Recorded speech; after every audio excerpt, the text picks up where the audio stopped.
ಪರವಾಗಿ ಇಂದಿನ ಈ ಪತ್ರಿಕಾಗೋಷ್ಠಿಗೆ ತುಂಬ ಹೃದಯದ ಹಾರ್ದಿಕ ಸ್ವಾಗತ ಸುಸ್ವಾಗತವನ್ನು ಕೋರ್ತಾ ಇದ್ದಾರೆ. ಆತ್ಮೀಯ ಬಂಧುಗಳೇ, ಪ್ರತಿ ವರ್ಷದ ವಾಡಿಕೆಯಂತೆ ಈ ವರ್ಷ ಕೂಡ ಪರಪೂಜ್ಯ ಡಾಕ್ಟರ್ ಜಗಲು ಮಹಾರಾಜ್ ಅವರ ಪರಮ ಆರಾಧ್ಯ ದೇವತೆ, ಬಂಜಾರರ ಶಕ್ತಿ ದೇವತೆ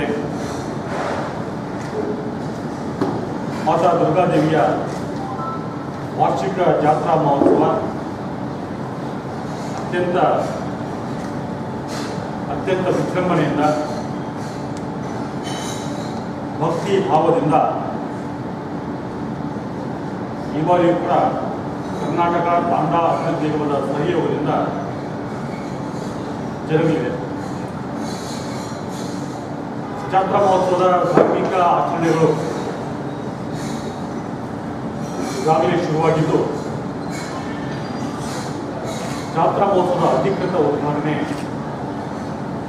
ನಾಳೆ ಬರಲಿರುವ ಮಂಗಳವಾರ 14 ಜುಲೈ 2026 ಮಧ್ಯಾಹ್ನ 1 ಗಂಟೆಗೆ ಜರುಗಲಿದೆ.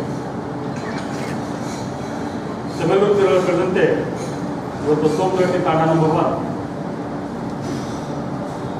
ಅತ್ಯಂತ ವಿಜಯಪುರ ಜಿಲ್ಲೆಗೆ ಗಡಿ ಭಾಗವನ್ನು ಹಂಚಿಕೊಂಡು ಇರುವಂತಹ ತಾಂಡ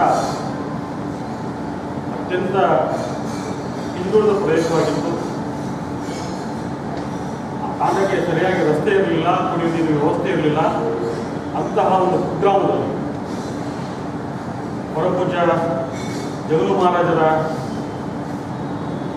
ಸಾಧನೆಯ ಮುಖೇನ ದುರ್ಗೆಯ ಆಶೀರ್ವಾದದಿಂದ ಇವತ್ತು ತೀರ್ಥಕ್ಷೇತ್ರವಾಗಿ ಅದು ಪರಿವರ್ತನೆ ಆಗಿದೆ.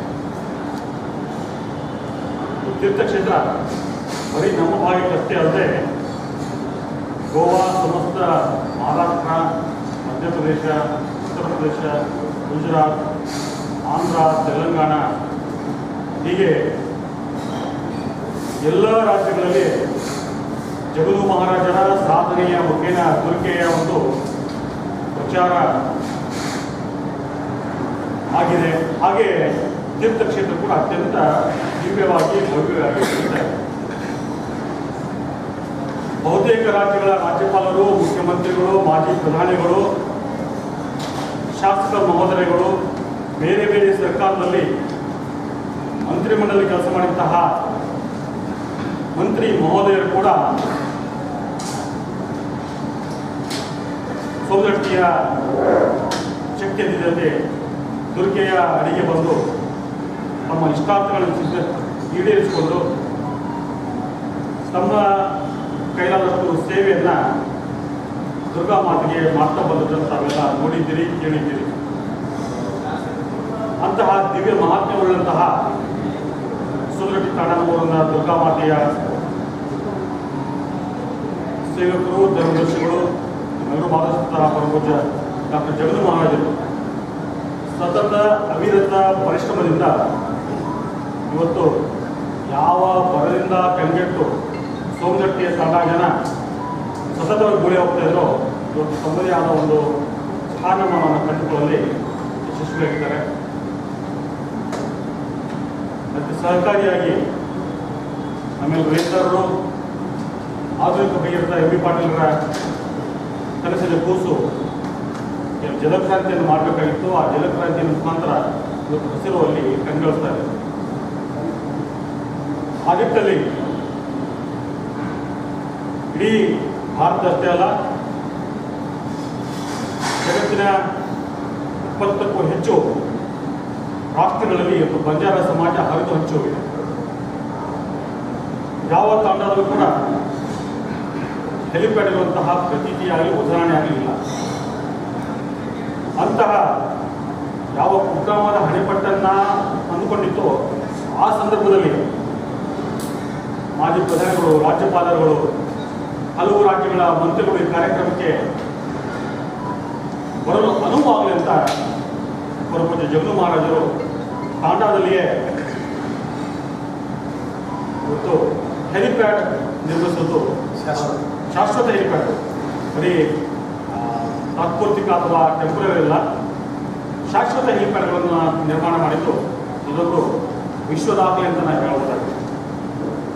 ಪರಮ ಪೂಜ್ಯರು ಬರೀ ಧಾರ್ಮಿಕ ಕಾರ್ಯ ಅಷ್ಟೇ ಅಲ್ಲ,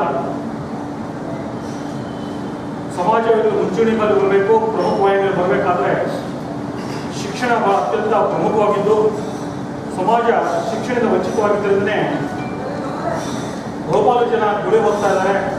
ಅದಕ್ಕೆ ಕಡಿವಾಣ ಹಾಕುವಂಥದ್ದು ಸುಮಾರು 2.5 ದಶಕಗಳ ಹಿಂದೆ ಆ ನಿಟ್ಟಿನಲ್ಲಿ ವಿಚಾರ ಮಾಡಿ ವಸತಿ ಸಹಿತ ಶಿಕ್ಷಣ ಸಂಸ್ಥೆಯನ್ನು ಆರಂಭ ಮಾಡಿದ್ದು ಕೂಡ ಪರಮ ಪೂಜ್ಯರ ಒಂದು ಅವರ ಸಮಾಜದ ಪರದಂತಹ ಕಾಳಜಿಯನ್ನು ತೋರಿಸ್ತಾ ಇದೆ. ಪೂರ್ವ ಪ್ರಾಥಮಿಕ ಹಾಗೂ ಪ್ರಾಥಮಿಕ ಶಾಲೆಗಳಿಂದ ಶುರುವಾದಂತಹ ಅವರ ಶೈಕ್ಷಣಿಕ ಕ್ರಾಂತಿ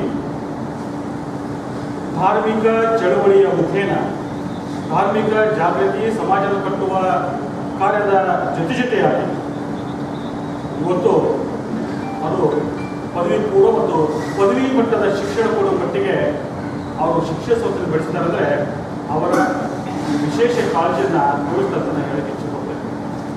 ನಾವು ಸಾಧಿಸಿಕೊಳ್ಳುವಂತಹ ಅವರು ತಿಳ್ಕೊಂಡಂತಹ ಒಂದು ವಿಚಾರ ಇವತ್ತು ಸುತ್ತಮುತ್ತಲಿನ ಗ್ರಾಮದ ಮಕ್ಕಳು ಕೂಡ ತಾಂಡಗಳಿಗೆ ಮುಖ ಮಾಡಿದ್ದಾರೆ ಅಂದರೆ ಅವರೊಂದು ಸಾಧನೆಗೆ ಒಂದು ಜ್ವಲಂತ ಉದಾಹರಣೆ ಅಂತ ಹೇಳಕ್ಕೆ ಇಷ್ಟಪಡ್ತೇನೆ. ಇಂತಹ ಪರಮ ಪೂಜ್ಯರು ದುರ್ಗೆಯ ಸೇವೆ ಮುಖೇನ ಇವೆಲ್ಲಕ್ಕೂ ನೈಜ ರೂಪದಲ್ಲಿ ಬರುವಂತೆ ಮಾಡಿ ಇಡೀ ದೇಶದ ಗಮನ ಜಾತ್ರಾ ಮಹೋತ್ಸವ ಸಂದರ್ಭದಲ್ಲಿ ಕುಗ್ರಾಮ ಸೋಮದಿರ ಹಟ್ಟಿಗೆ ತಾಂಡಕ್ಕೆ ಗಮನ ಬರುವಂತೆ ಮಾಡುವಂಥ ಹೆಗ್ಗಳಿಕೆಗೆ ಅವರು ಪಾತ್ರರಾಗಿದ್ದಾರೆ.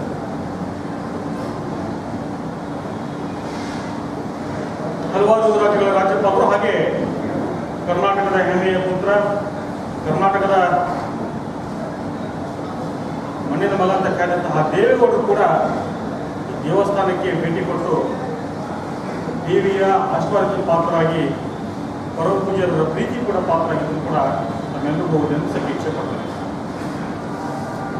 ನಿತ್ಯವೂ ಕೂಡ ಮಹಾರಾಷ್ಟ್ರ ಭಾಗ ಇರ್ಬೋದು, ಗೋವಾ ಇರ್ಬೋದು, ಕರ್ನಾಟಕದ ಹಲವು ರಾಜ್ಯದ ಹಲವು ಕ್ಷೇತ್ರಗಳ ಶಾಸ್ತ್ರ ಮೂಲಕ ಕೂಡ ಪರಮ ಪೂಜ್ಯರು ಪೀಠದಲ್ಲಿದ್ದಾರೆ ಅಂದರೆ ಅವರು ದಯಮಾಡಿಸಿ ಅವರು ಆಶೀರ್ವಾದ ಕೊಡ್ತಾ ಇದ್ದಾರೆ.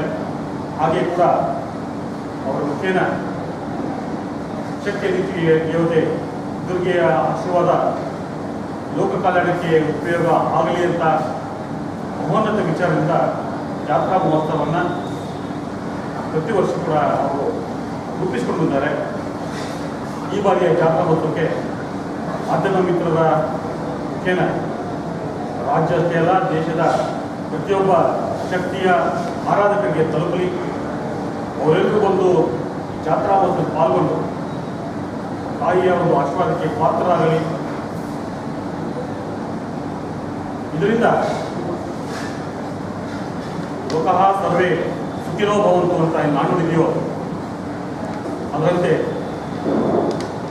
ಪ್ರತಿಯೊಬ್ಬರು ಸುಖದಿಂದ, ಶಾಂತಿಯಿಂದ, ನೆಮ್ಮದಿಯಿಂದ ತಾವು ಕಂಡುಕೊಂಡಂತಹ ಕನಸು ನನಸಾಗಲಿ ಅಂತ ಅವರೊಂದು ಅಪೇಕ್ಷೆ ಇದೆ. ಆ ಅಪೇಕ್ಷೆ ನಮಗೆ ಎಲ್ಲರೂ ತಲುಪಲಿ ಅಂತ ನಾವು ಕೂಡ ನಮ್ಮಲ್ಲಿ ವಿನಂತಿ ಮಾಡ್ಕೊಳ್ತೇವೆ.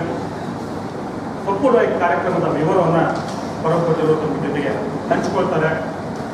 ಯಾವ ವಿಶೇಷ ಅತಿಥಿಗಳು, ಗಣ್ಯಮಾನ್ಯರು ದಿನಾಂಕ 14/7/26 ಮಂಗಳವಾರ ಪ್ರತಿವರ್ಷದ ದೇವಿ ಮಹಾಪೂಜೆ ಆರತಿ ಬೆಳಗ್ಗೆ 5 ಗಂಟೆಗೆ ನಡೆದಿದೆ. ಅಂದಿನ ದಿವಸ ದೇಶದ ನಾನಾ ಕಡೆಯಿಂದ ಗಣ್ಯಾತಿಗಳು, ದೇವಿ ಭಕ್ತಾದಿಗಳು ಎಲ್ಲ ರಾಜ್ಯಗಳಿಂದ ಆಗಮಿಸುತ್ತಾರೆ. ಅಂದಿನ ಶ್ರೀ ಮಾತಾ ದುರ್ಗಾದೇವಿ ವಾರ್ಷಿಕ ಜಾತ್ರಾ ಮಹೋತ್ಸವಕ್ಕೆ ಸನ್ಮಾನ್ಯ ಶ್ರೀ ಏಕನಾಥ್ ಶಿಂದೆ ಅವರು, ಮುಖ್ಯಮಂತ್ರಿಗಳು ಮಹಾರಾಷ್ಟ್ರ ಸರ್ಕಾರ, ಕೇಂದ್ರ ಸಚಿವರಾದ ಸನ್ಮಾನ್ಯ ಶ್ರೀಪಾದ್ ನಾಯ್ಕ್ ಇಂಧನ ಇಲಾಖೆ ಭಾರತ ಸರ್ಕಾರ, ಸನ್ಮಾನ್ಯ ಸುಭಾಷ್ ದೇಸಾಯಿ ಸಮಾಜ ಕಲ್ಯಾಣ ಸಚಿವರು ಗೋವಾ, ಖ್ಯಾತ ಚಲನಚಿತ್ರ ಬಾಲಿವುಡ್ ನಟರಾದ ಗೋವಿಂದ ಇವರಿಂದ ಮನೋರಂಜನೆ ಕಾರ್ಯಕ್ರಮ ಮಧ್ಯಾಹ್ನ 1 ಗಂಟೆಗೆ ಇರುವುದು. ಸನ್ಮಾನ್ಯ ಶ್ರೀ ಸಂಜಯ್ ರಾಠೋಡ್ ಜಲಸಂಪನ್ಮೂಲ ಸಚಿವರು ಮಹಾರಾಷ್ಟ್ರ ಸರ್ಕಾರ, ಸನ್ಮಾನ್ಯ ಶ್ರೀ ರುದ್ರಪ್ಪ ಲಮಾಣಿಗಳು ಸಭಾಪತಿಗಳು ವಿಧಾನಸೌಧ ಕರ್ನಾಟಕ ಸರ್ಕಾರ ಬೆಂಗಳೂರು, ಶ್ರೀ ರಮೇಶ್ ಚಿಂಚನಗಿ ಲೋಕಸಭಾ ಸದಸ್ಯರು ವಿಜಯಪುರ, ಸನ್ಮಾನ್ಯ ಶ್ರೀ ಸಂಜಯ್ ಮಂಡಿ ಲೋಕಸಭಾ ಸದಸ್ಯರು ಕೋಲ್ಹಾಪುರ, ಸನ್ಮಾನ್ಯ ಶ್ರೀ ಮೈಕಲ್ ಲೋಬೋ ಶಾಸಕರು ಗೋವಾ, ಸನ್ಮಾನ್ಯ ಶ್ರೀ ಜಾಕೋಟ್ ರಾಮಚಂದ್ರ ಉಪಸಭಾಪತಿಗಳು ವಿಧಾನಸೌಧ ತೆಲಂಗಾಣ, ಸನ್ಮಾನ್ಯ ಶ್ರೀ ಉದಯ ಸಾಮಂತ್ ಬೃಹತ್ ಕೈಗಾರಿಕೆ ಸಚಿವರು ಮಹಾರಾಷ್ಟ್ರ ಸರ್ಕಾರ, ಸನ್ಮಾನ್ಯ ಶ್ರೀ ಸಂಜಯ್ ದಿನಾ ಪಾಟೀಲ್ ಲೋಕಸಭಾ ಸದಸ್ಯರು ಮುಂಬೈ, ಸನ್ಮಾನ್ಯ ಶ್ರೀ ಧೈರ್ಯಶೀಲ್ ಮಾನೆ ಲೋಕಸಭಾ ಸದಸ್ಯರು ಹಾಕಿಕೊಂಡೆ ಕೋಲ್ಹಾಪುರ, ಸನ್ಮಾನ್ಯ ಶ್ರೀ ಯಶವಂತಗೌಡ ಪಾಟೀಲ್ ಶಾಸಕರು ಇಂಡಿ, ಸನ್ಮಾನ್ಯ ಶ್ರೀ ಸಿ.ಎಸ್. ನಾಡಗೌಡ ಶಾಸಕರು ಹುದ್ದೆಯ, ಸನ್ಮಾನ್ಯ ಶ್ರೀ ಸುನೀಲ್ ಗೌಡ MLC ವಿಜಯಪುರ, ಸನ್ಮಾನ್ಯ ಶ್ರೀ ಪ್ರವೀಣ್ ಅರಳಿಕರ್ MLA ಹಾಗೂ ಸಚಿವರು ಗೋವಾ, ಸನ್ಮಾನ್ಯ ಶ್ರೀ ಕಪಿಲ್ ಮೋಹನ್ IAS ರಿಟೈರ್ಡ್ ಅಪರ ಮುಖ್ಯ ಕಾರ್ಯದರ್ಶಿಗಳು ಬೆಂಗಳೂರು, ಸನ್ಮಾನ್ಯ ಶ್ರೀ ರಮೇಶ್ ಮಾನವ್ ಆಯುಕ್ತರು ಪೊಲೀಸ್ ಕಮಿಷನರ್ ಬೆಂಗಳೂರು, ಅನೇಕ ಗಣ್ಯಾತಿಗಳು ನಾನಾ ರಾಜ್ಯಗಳಿಂದ ಆಗಮಿಸಲಿದ್ದಾರೆ. ಪ್ರತಿ ವರ್ಷದಂತೆ ದೇವಿಯ ಪೂಜೆ ಪುರಸ್ಕಾರಗಳು ನಿಯಮದಂತೆ ನಡೆಯುತ್ತದೆ. ಪ್ರತಿ ವರ್ಷ ದೇವಿ ದುರ್ಗಾ ದೇವಾಲಯಕ್ಕೆ ಹೆಲಿಕಾಪ್ಟರ್ ಮೂಲಕ ಪುಷ್ಪಾರ್ಚನೆ ನಡೆಯುತ್ತದೆ. ನಂತರ ಗಣ್ಯಾತಿಗಳಿಂದ ಅತಿಥಿ ಗೃಹ ಉದ್ಘಾಟನೆ ಇರುವುದು. ಗಣ್ಯಾತಿಗಳು ಹಾಗೂ ಭಕ್ತಾದಿಗಳು ಸಾರ್ವಜನಿಕರಿಗೆ ಮಧ್ಯಾಹ್ನ 1 ಗಂಟೆಗೆ ಪ್ರದರ್ಶನ ನೀಡುವುದು. ನಂತರ ಅಂತಾರಾಷ್ಟ್ರೀಯ ರಾಜಸ್ಥಾನ, ಮಧ್ಯಪ್ರದೇಶ ಕಲಾ ತಂಡಗಳಿಂದ ನೃತ್ಯ ಇರುವುದು. ಕನ್ನಡ ಮತ್ತು ಸಂಸ್ಕೃತಿ ಇಲಾಖೆ ವತಿಯಿಂದ ಸಾಂಸ್ಕೃತಿಕ ಕಾರ್ಯಕ್ರಮಗಳು ವಿತರಣೆ ಮಾಡುವುದು ಜರುಗುವುದು. ಈ ಮೇಲಿನ ಎಲ್ಲ ಕಾರ್ಯಕ್ರಮಗಳು ಬಬಲೇಶ್ವರ ಕ್ಷೇತ್ರದ ಸ್ಥಳೀಯ ಶಾಸಕರು ಹಾಗೂ ಬೃಹತ್ ಕೈಗಾರಿಕೆ ಹಾಗೂ ಮೂಲಭೂತ ಸೌಕರ್ಯ ಹಾಗೂ ವಿಜಯಪುರ ಜಿಲ್ಲಾ ಉಸ್ತುವಾರಿ ಸಚಿವರಾದ ಸನ್ಮಾನ್ಯ ಶ್ರೀ M.B. ಪಾಟೀಲ್ ಅವರ ಅಧ್ಯಕ್ಷತೆಯಲ್ಲಿ ಜರುಗುವುದು. ಹಾಗೂ ಮೇಲಿನ ಎಲ್ಲ ಕಾರ್ಯಕ್ರಮಗಳು ಶ್ರೀ ಮಾತಾ ದುರ್ಗಾದೇವಿ ಟ್ರಸ್ಟ್ ಕಮಿಟಿ ಹಾಗೂ ಕನ್ನಡ ನಿಗಮದ ಸರ್ಕಾರಿ ಯೋಜನೆಗಳಿಗೆ ಜಾತ್ರಾ ಮಹೋತ್ಸವ ಜರುಗುವುದು.